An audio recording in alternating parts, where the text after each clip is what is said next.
Espíritu Santo. Muchas cosas me han quedado aún por deciros, que ahora no podría sobrellevar. Pero cuando venga el Espíritu Santo de verdad, Él os guiará a toda la verdad, porque no hablará por su propia cuenta, sino que dirá solo lo que oiga y os anunciará las cosas por venir. El que me glorifica, porque tomará de lo mío y no lo dará a conocer a vosotros. Todo cuanto del Padre es al Padre y es mío. Amén. Hasta el 15, ¿eh?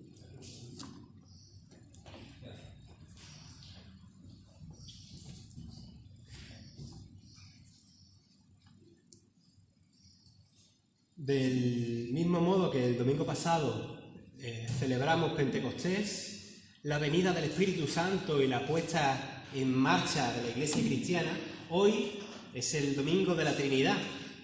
La Trinidad, que no es lo mismo que triteísmo. Permitidme que lo diga ya, porque a veces se explica la Trinidad como una conjunción o una especie de triunvirato de tres dioses, y eso no es, ni nunca ha sido así. Hay buenos teólogos que hablan en profundidad de la Trinidad inmanente, la Trinidad ontológica, en su trascendencia, ¿no? Desde la eternidad y hasta la eternidad. Y yo no rechazo esos trabajos, yo los leo, a mí me gustan. Esos libros son buenos. Pero para nosotros es más fácil hablar de lo que se llama la Trinidad económica. Y económica hace referencia a la manera en que se administra o actúa de cara, pues, hacia el mundo, hacia la creación, hacia los seres humanos, incluyendo lo que tiene que ver con la acción salvífica. Es decir, nosotros podemos hablar más claramente de cómo el Padre, de cómo el Hijo, de cómo el Espíritu se van revelando en las Escrituras y viendo cómo actúa cada uno, ¿no? Y tal. Durante el siglo XIX y parte del siglo XX, la Trinidad parecía como una especie de doctrina desfasada, y resultaba más aceptable hablar como de modalismo, como si Dios fuese un Dios que se manifiesta no en tres personas sino en tres modos, o del unitarismo, que en realidad tanto una como la otra fueron herejías históricas. A mí me resulta difícil hablar de todo esto. Ya decía también Agustín de Hipona que si lo comprendes, no es Dios. O sea, Dios se nos escapa de la mente. Somos seres finitos, somos limitados y no podemos alcanzarlo. Y aunque yo entiendo perfectamente las objeciones que se hacen todavía, ¿no? De todo esto, yo no me avergüenzo de decir que soy trinitario, y no porque mi madre se haya criado en el barrio de la Trinidad, ¿verdad, mamá? Lo que no soy de ningún modo es triteísta. Y a veces, ya os digo, en las iglesias se habla de la Trinidad de esa manera, y eso es una cosa que hay que corregir. En el Evangelio de hoy, una lectura muy cortita, que ha leído José Antonio, los versículos 12 a 15 de Juan 16, vemos al Hijo hablándonos de que tiene que venir el Espíritu a guiarnos a la verdad y que ese mismo Espíritu glorificará al Hijo. Y al mismo tiempo el Hijo nos dice que todo lo del Padre es suyo. Es un texto muy relacional. Es relacional, pero no es como otros textos que son como más claros en lo que es esa inhabitación recíproca del uno en el otro, que, como he dicho algunas veces, ha venido a llamarse pericoresis o perijoresis. Por eso, esto es un texto interesante, pero bueno, no me quiero enrollar con cosas raras. A mí me gustaría que este sermón no fuese una especie de clase de dogmática o de teología sistemática, sino ir más allá del contenido doctrinal y que Dios pueda hablarnos a nuestra situación, y ruego al Señor que así sea. Jesús les dice a los discípulos en el versículo 12: Me faltan aún muchas cosas que deciros, pero no podéis con tanto ahora. Sería demasiado para vosotros. No lo vais a poder sobrellevar. No lo vais a entender todavía. Estoy siendo redundante porque estoy leyendo distintas traducciones. Como en el capítulo 3 del libro de Eclesiastés, Jesús les da a entender que todo tiene su tiempo y que ahora mismo, en esos momentos, con la enseñanza que los discípulos ya tienen, en esos momentos, una enseñanza que todavía no han digerido bien, que la han comprendido a medias, o tal vez ni eso, con eso ya tienen bastante, de momento. Pablo, en el capítulo 3 de la Epístola a los Corintios, también escribe a sus destinatarios diciéndoles: os di a beber leche y no vianda, porque aún no erais capaces, ni sois capaces todavía, de digerir algo más pesado. No es vuestro momento. El crecimiento va poco a poco. Creo que es importante darnos cuenta que no todo el mundo está preparado en el mismo momento en su proceso de fe para asumir otros conocimientos. Incluso hay conocimientos que deben explicarse, según las circunstancias, quizás más adelante en la vida de esa persona, porque si se explican fuera del momento propicio, pues puede ser a lo mejor hasta contraproducente. Pero eso es una cosa, y mantener paulatinamente a una congregación en la falta de conocimiento, eso ya es otra. La vida cristiana es un camino, no es un sofá, no es un butacón. Aquí Jesús le dice a los suyos que tienen cosas que aprender. Y también nosotros tenemos mucho que aprender en este camino de seguimiento a Jesús, y sobre todo, hay cosas que es que no las vamos a aprender directamente. Ya cuando estemos con el Señor ya tendremos una comprensión mayor de las cosas. Nadie lo sabe todo. Y yo desconfío de quien se muestra como un supermaestro que ya no tiene nada que aprender. Y como decía, Carmen decía en el estudio que parece que yo, no, como que sé cosas o que soy instruido o algo así. Yo soy un ignorante también, de verdad te lo digo. Yo estoy en ese camino de aprender, no lo sé todo. Le dice Jesús después: pero cuando venga el Espíritu de verdad, ese es quien nos va a guiar a la verdad, a toda verdad. Esto ya aquí es interesante, porque hoy en día, ¿qué es la verdad? ¿Qué es la verdad? Otra pregunta es: ¿tenemos una verdad? ¿Hay una verdad de las cosas? ¿Vivimos en la era o en el mundo, como queramos decirlo, utilizan los periodistas esta palabra, de la posverdad? ¿Habéis oído ese término? La posverdad. Y una noticia, cuando es politizada ya para barrer para un lado y para otro, te la manipulan para que sea Al final tú dices, bueno, ¿de qué me puedo fiar? ¿Qué es verdad? Si las noticias están también como muchas veces le meten, no sé, como el veneno para que diga lo contrario o lo que sea. ¿De qué te puedes fiar? ¿Qué es verdad? Ya ni siquiera esas actitudes del positivismo o el cientificismo que se han llevado durante unas épocas, ya ni siquiera nos garantizan una verdad tangible de las cosas. ¿Qué es verdad? Los filósofos y los teólogos católicos romanos, son los que más han hablado, y con razón, contra el relativismo. Recordaréis esa frase: nada es verdad o mentira, ¿no? Todo depende del cristal con que se mira. ¿Qué es verdad? Más que nunca esa pregunta de Pilato está en la sociedad. Una pregunta que se conserva, por cierto, en el papiro más arcaico, el más antiguo del Nuevo Testamento, que se conserva en la biblioteca de John Rylands en Manchester. Pilato preguntó a Jesús: ¿qué es la verdad? ¿Os acordáis? ¿Qué es la verdad? Nosotros podemos atajar hoy, así haciendo podemos abrirnos un camino diciendo que Jesús es la verdad. Jesús es la verdad. camino, verdad y vida.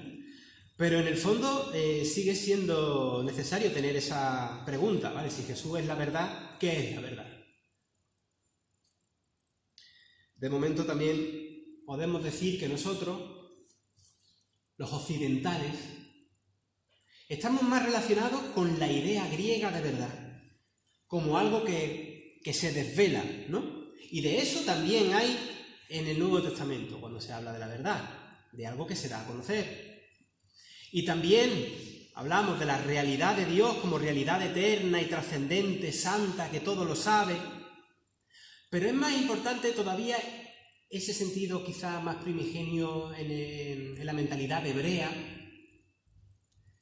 que tiene más que ver con la seguridad y con la experiencia de verdad como confianza en algo certero, en algo fiel. Y todo esto lo digo a raíz de que Jesús les había dicho, pero cuando venga el Espíritu de verdad, ese es quien nos va a guiar a la verdad, a toda verdad. Porque el Espíritu no hablará por su propia cuenta o en su nombre, sino que lo que el Espíritu de verdad va a hacer es hablar todo lo que oyere, ¿no? Y os hará saber cosas que habrán de venir. El Espíritu comunicará lo que a Él le diga y Él será el que nos interprete lo que vaya viniendo o lo que tenga que suceder. Os comento una cosa. Hay una opinión muy extendida, si es la vuestra, me parece muy bien, de verdad. No es la mía.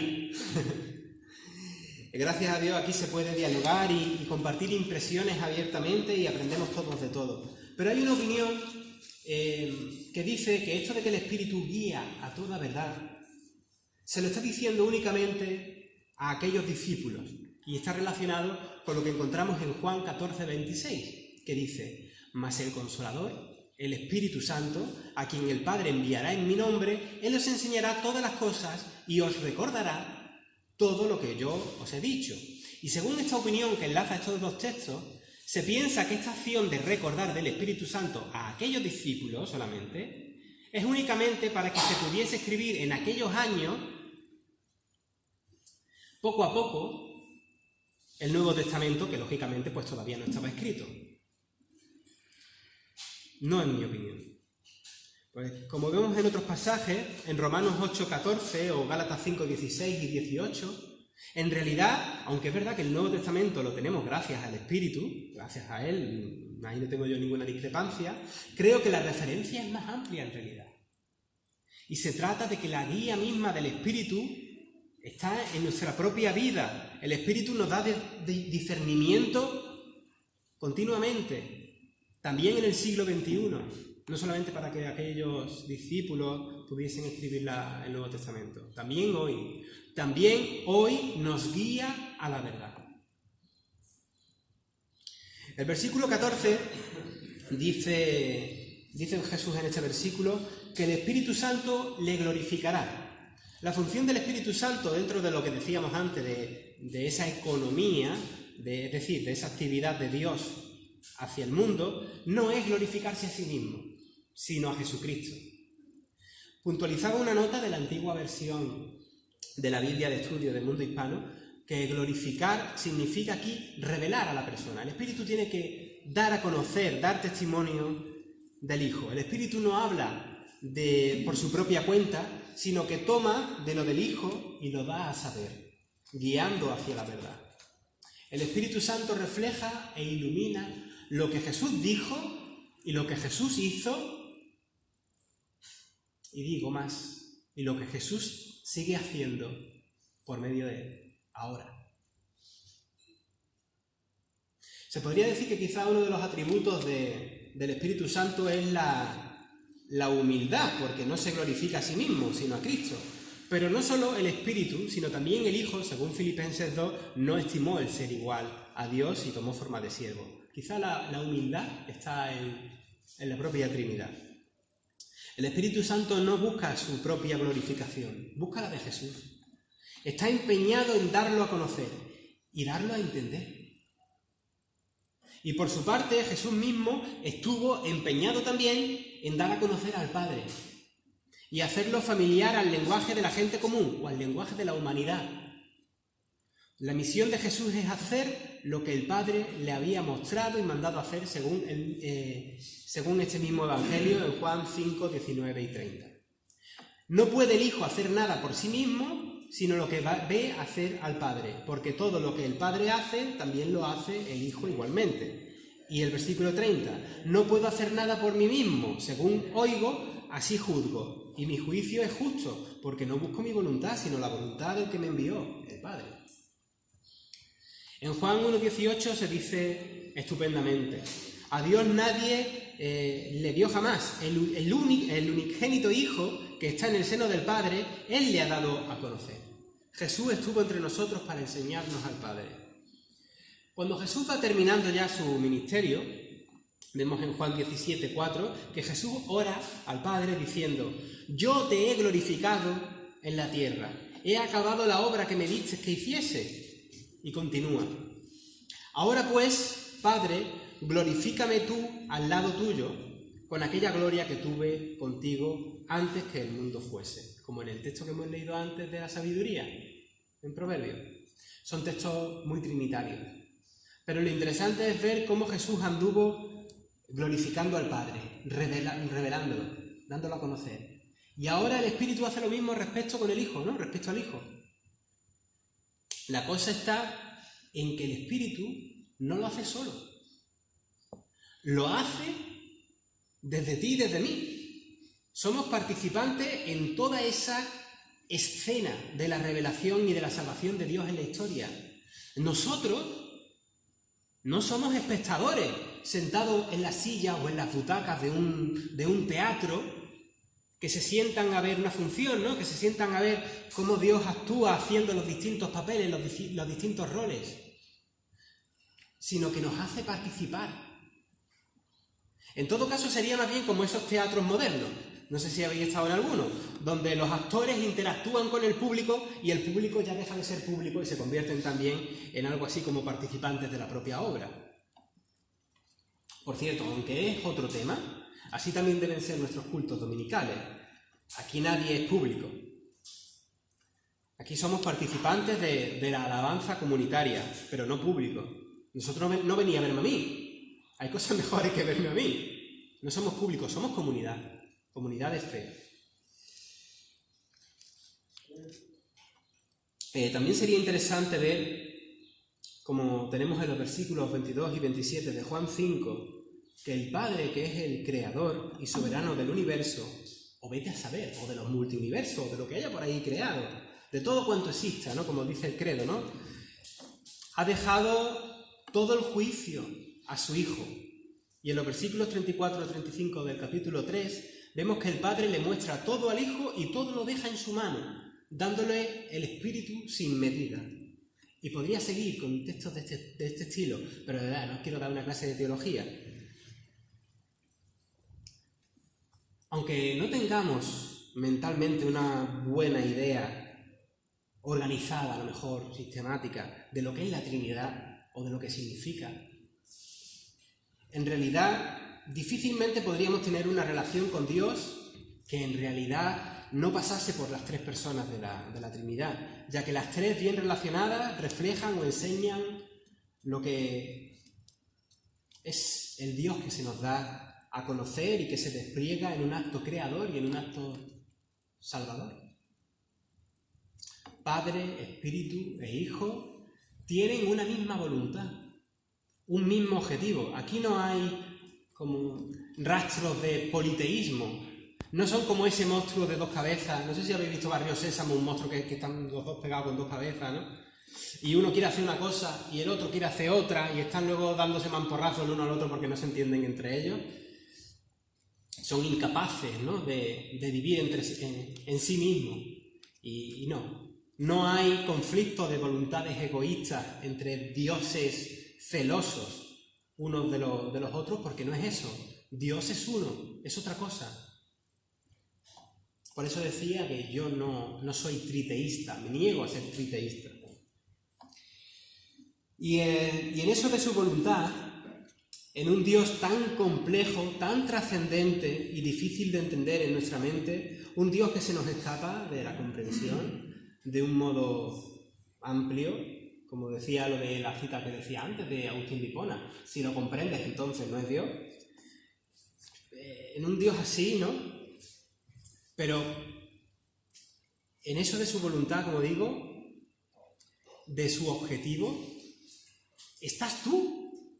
En el objetivo de Dios, en su voluntad, estás tú. Dios te ama. Lo hemos estado hablando en el estudio bíblico. Y además hace lo posible para entrar en relación contigo. Y hace lo posible para redimirte. Yo creo que todo esto es brutal. Nosotros que vivimos en un planeta que dentro de este universo pues es minúsculo, es nada, que el propio universo en sí mismo es nada delante de Dios, y sin embargo tú eres importante para Dios y te ama desbordantemente.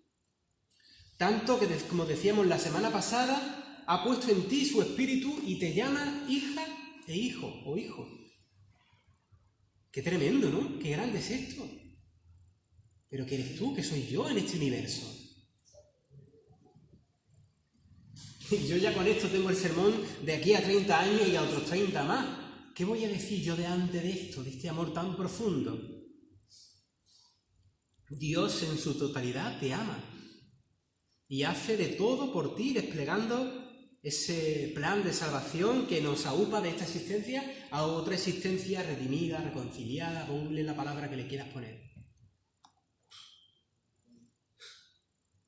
Acabo con las únicas palabras con las que me permito terminar ante un Dios tan grande y ante su acción, que es Soli Deo Gloria, y me quedo callado.